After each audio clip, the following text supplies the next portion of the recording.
ज़बूर छठा और उसकी छठी आयत में यूं लिखा है, मैं कराहते कराहते थक गया, मैं अपने पलंग आंसुओं से भगोता हूँ, हर रात मेरा बिस्तर तैरता है।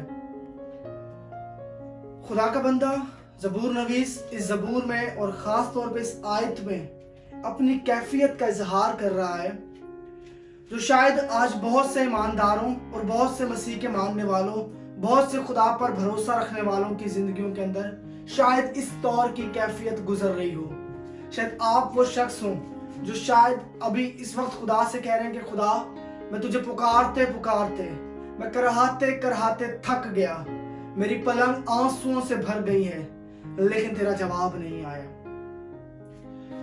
कई बार खुदा उस वक्त जवाब नहीं देता जब हम उससे दुआ करते हैं, लेकिन मेरे अजीजों, खुदा का कलाम फरमाता है एक वक्त है।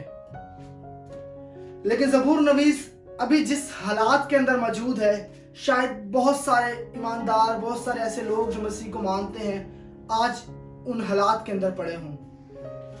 और हम इसकी कैफियत को अगर देखना चाहें तो मजीद हम पढ़ेंगे, छठी आयत और 7वीं आयत भी पढ़ेंगे। मेरी आंख गम के मारे बैठी जाती है और मेरे सब मुखालफों के सबब से धुंधलाने लगी। ज़बूर नवीस कहते हैं कि मेरी आंखें धुंधलाने लग गई हैं, मैं गम के मारे मेरी आंखें बैठी जा रही हैं, यानी उसका रो रो के बुरा हाल है। और ज़बूर नवीस ये समझ रहा है कि खुदा मुझे जवाब नहीं दे रहा। वो करहा रहा है, वो चिल्ला रहा है, वो पुकार रहा है खुदा को, लेकिन शायद खुदा उसे उस वक्त जवाब नहीं दे रहा। और हम इसकी नौयत का अंदाजा इस बात से लगा सकते हैं, इसी आयत ज़बूर 6 उसकी 3री आयत और उसका आखिरी हिस्सा, और तू ए खुदावन कब तक। कब तक यानी एक टाइम को यहाँ पर बयान कर रहा है ज़बूर नवीस के, एक अरसा, एक वक्त गुजर गया है। खुदा कब तक, अब कब तक तू मुझे जवाब नहीं देगा। शायद आज हम लोग भी इसी कैफियत से, इसी हालात से गुजर रहे हैं। शायद हम भी खुदा से आज जवाब चाह रहे हैं और खुदा हमें जवाब नहीं दे रहा। हम अपनी जिंदगी में मायूस हो चुके हैं। हमें लग रहा है शायद अब हमारा कोई फ्यूचर आगे नहीं है। हम खुदा पे ईमान तो लेकर आ चुके हैं, लेकिन अब लग रहा है कि आगे शायद मायूसी ही मायूसी है, क्योंकि खुदा अब हमसे बोल नहीं रहा। खुदा हमारे साथ नहीं है, वो हमें जवाब नहीं दे रहा। हमारी जिंदगी के हालात, हमारी जिंदगी के तूफान, हमारे जिंदगी के वाकयात और जिन मुश्किलों से हम गुजर रहे हैं, हमें लगता है शायद खुदा हमारे साथ उन हालात, उन वक्त, उन तूफानों में मौजूद नहीं है। और हम ज़बूर नवीस की तरह कहते हैं, खुदा मैं पुकारते पुकारते, कराहते कराहते थक गया। कब तक खुदावंद, कब तक ये कैफियत चलेगी? कब तक तू मुझे आंसर नहीं करेगा? लेकिन मेरे अजीजों, बाइबल बयान करती है कि हर चीज का एक वक्त है। खुदा ने आपकी ब्लेसिंग को मुकर्रर करके रखा है, लेकिन उस ब्लेसिंग के अंदर जुड़े रहने के लिए आपको फेथ दिखाना होगा खुदा को। कई बार खुदा में आजमाइश में से लेकर जाता है। अगर हम दाऊद बादशाह की जिंदगी पर गौर करें, इससे पेशतर के वो बादशाह की सल्तनत को ले लेता, वो कितनी जद्दोजहद में से गुजरा। वो मैदानों में, जंगलों में फिरता रहा, वो भागता रहा अपने दुश्मनों से, और फिर खुदा ने उसे सल्तनत बख्शी। एक ब्लेसिंग को हासिल करने से पहले खुदा हमें एक टेस्टिंग पीरियड से लेकर जाता है, और हम उस टेस्टिंग पीरियड के अंदर ज्यादातर खड़े नहीं रह पाते हैं। हम ज्यादातर उन टेस्टिंग पीरियड्स के अंदर गिर जाते हैं, हम गुनाहों की तरफ चले जाते हैं, मायूसी का मिटाने के लिए शायद नशों का इस्तेमाल करते हैं, शायद बुरे लोगों के साथ अपने रिश्ते को रखना शुरू कर देते हैं, हम बुरे आदतों में पड़ जाते हैं उस वक्त जब खुदा खामोश होता है। लेकिन अजीजों, खुदा के लोगों, खुदा कभी अपने लोगों को छोड़ता नहीं है। खुदा कभी अपने लोगों को अकेला नहीं छोड़ता है। आपको लग रहा है कि खुदा आपको आंसर नहीं कर रहा, आप शायद समझ रहे हैं कि खुदा इस तूफान में मेरे साथ मौजूद नहीं है, आपको लग रहा है कि शायद इस मुश्किल हालात में खुदा इस वक्त मेरे साथ मौजूद नहीं है, लेकिन अजीजों, हकीकत यह है कि खुदा आपके साथ खड़ा है। खुदा ने दाऊद की जान को महफूज रखा उसके दुश्मनों से। उसने बहुत जंगें की, उसने कई मैदान जंग के फतह किए, लेकिन उसकी जान खुदा ने महफूज रखी, उसके लोगों को खुदा ने महफूज रखा, उसे खुदा ने तरक्की ही तरक्की बख्शता गया। क्यों? क्योंकि उन मुश्किल पीरियड में, उन मुश्किल हालात में खुदा उसके साथ था, खुदा उसकी रहनुमाई कर रहा था।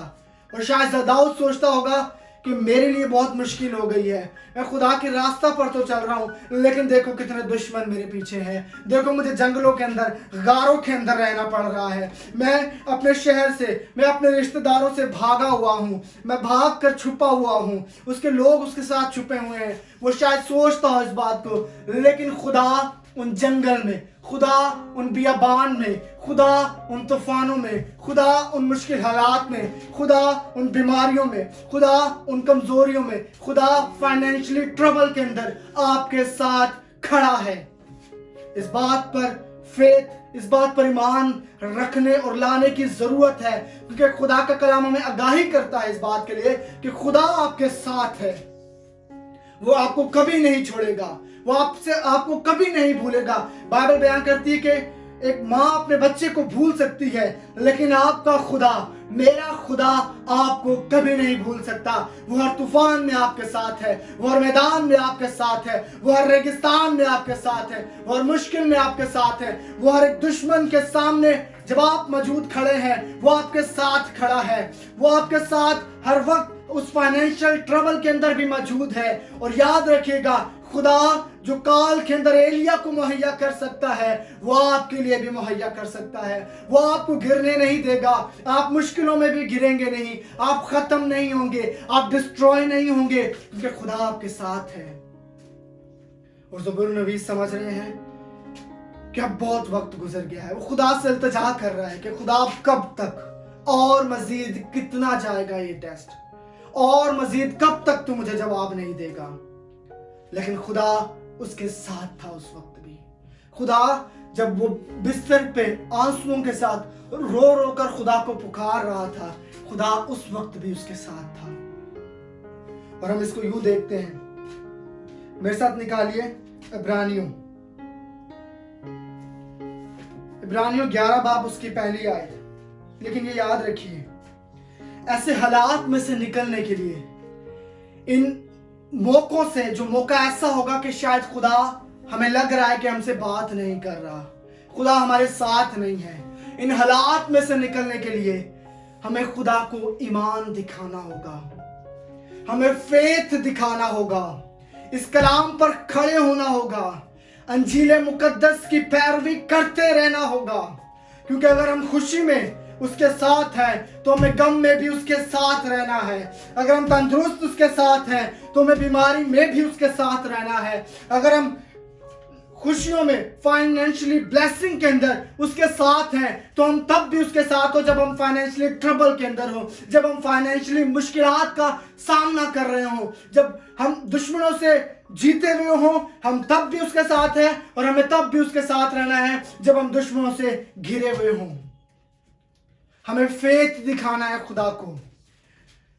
बिब्लिकल लैंग्वेज के अंदर अगर कोई चीज काम करती है तो आपका फेथ है, ईमान काम करता है। यीशु ने जब भी शिफा बख्शी, किसी को भी रिहाई बख्शी, उसने कहा जा तेरे ईमान ने, जा तेरे ईमान ने। अगर तू ईमान लाएगा तो खुदा का जलाल देखेगा, अगर तू ईमान लाएगा तो फिर खुदा का जलाल देखेगा।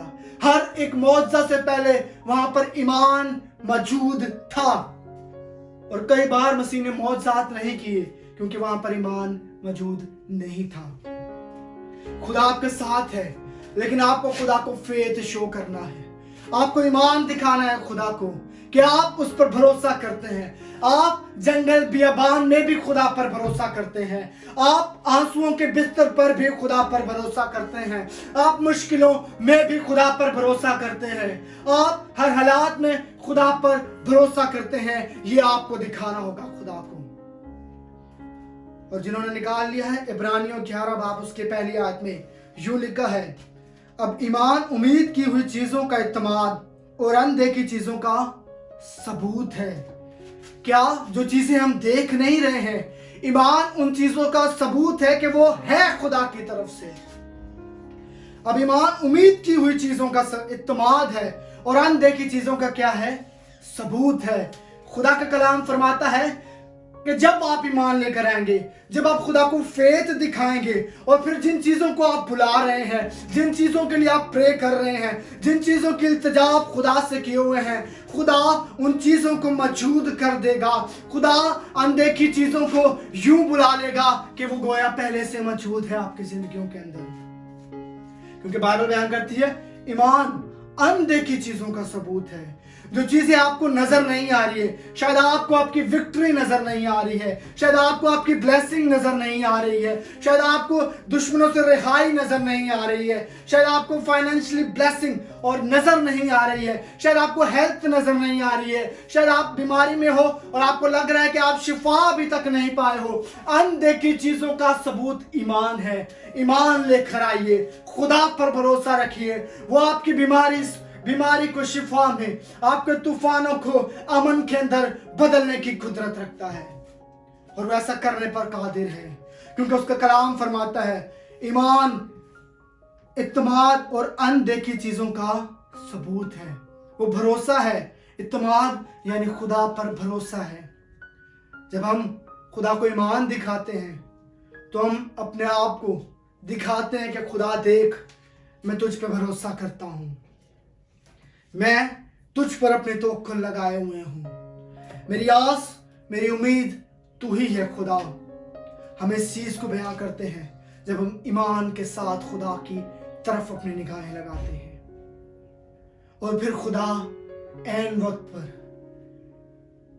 अपनी कुदरत को, अपने जलाल को, अपनी मौजज़ा को, अपनी फतह को जारी कर देता है। फिर आपके हालात आपको बदलते हुए नजर आएंगे, फिर आपका वक्त आपको बदलते हुए नजर आएगा। फिर जैसे ज़बूर नवीस कह रहा है कि मैं खुदावंद करहाते करहाते थक गया, और आगे ज़बूर नवीस इस बात को बयान कर रहा है कि खुदा उसे जवाब दे रहा है। मेरे साथ वापसी निकालिए ज़बूर 6 और हम उसकी 8वीं आयत को पढ़ेंगे। सब बदकिरदारों मेरे पास से दूर हो, क्योंकि खुदावन ने मेरे रोने की आवाज सुन ली है। खुदावन ने मेरी मिन्नत सुन ली, खुदावन मेरी दुआ कबूल करेगा। हालेलुया। ईमान देखिए ज़बूर नवीस का, फेथ देखिए ज़बूर नवीस का। वो इस बात पर ईमान रखता है। वो ईमान की आंखों से कह रहा है कि ऐ बदकिरदारों मेरे पास से दूर हो जाओ, क्योंकि खुदावन ने मेरे रोने की आवाज को सुन लिया है। खुदावन ने मेरी मिन्नत सुन ली है, खुदावन ने मेरी दुआ कबूल करेगा। फेथ, ईमान, खुदा का बंदा खुदा को दिखा रहा है। कहता है बदकिरदारों, है बुराई, है लालच, है नशा, है गलत रिलेशन, सब मुझसे दूर हो जाओ। क्यों? क्योंकि खुदा मेरी दुआ को सुनेगा। खुदा आपको मायूस नहीं रहने देगा, खुदा आपको तंगहाल नहीं रहने देगा, खुदा आपको ट्रबल्स के अंदर, तूफान के अंदर नहीं छोड़ेगा। वो आपके साथ होगा, लेकिन अगर कुछ इसमें काम करेगा तो वो आपका ईमान है। आपका ईमान आपको इन ट्रबल्स में से निकालेगा, आपका ईमान आपको इन तूफानों में से निकालेगा। जैसे ज़बूर नवीस कहता है कि मेरे पास से दूर हो जो बदकिरदारों, क्योंकि खुदा ने मेरी सुन ली है, उसने मेरी दुआ को कबूल कर लिया है। इस कदर खुदा अपने लोगों के साथ हर वक्त रहता है।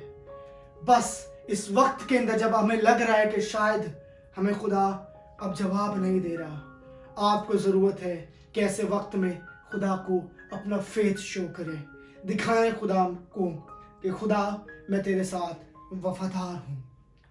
हम इस्राएल को देखते हैं, मुल्क मिस्र में गए हैं, 400 साल हो गए हैं वहां गुलामी करते हुए, लेकिन उनका फेथ फिर भी यहोवा खुदा पर था। और खुदा फरमाता है कि मैंने तुम लोगों का रोना, आहोनाला, दुआओं को सुन लिया है। खुदा ने मूसा को भेजा उस वक्त और उसने खुदा के लोगों को मिस्र से निकाला है और इस्राएल मुल्क और बरकत की सरजमीन की तरफ उनको लेकर बढ़ गया है। ये खुदा की कुदरत है। आप मुश्किल हालात में हो, खुदा आपके साथ है। खुदा आपके सरकमस्टेंसेस को बदलने वाला है। खुदा आपके हालात को जल्द बदलने वाला है। जरूरत से सिर्फ इस बात की है कि खुदा पर ईमान रखे। अगर वो 400 साल की गुलामी को खत्म कर सकता है तो वो आपकी जिंदगियों के किसी भी हालात को खत्म कर सकता है। वो आपकी जिंदगी में किस कदर भी हालात मुश्किल हों, खुदा आपकी जिंदगी के अंदर काम कर सकता है। हालेलुया। खुदावंद आपको इस कलाम के वसीले से बहुत बहुत बरकत दे।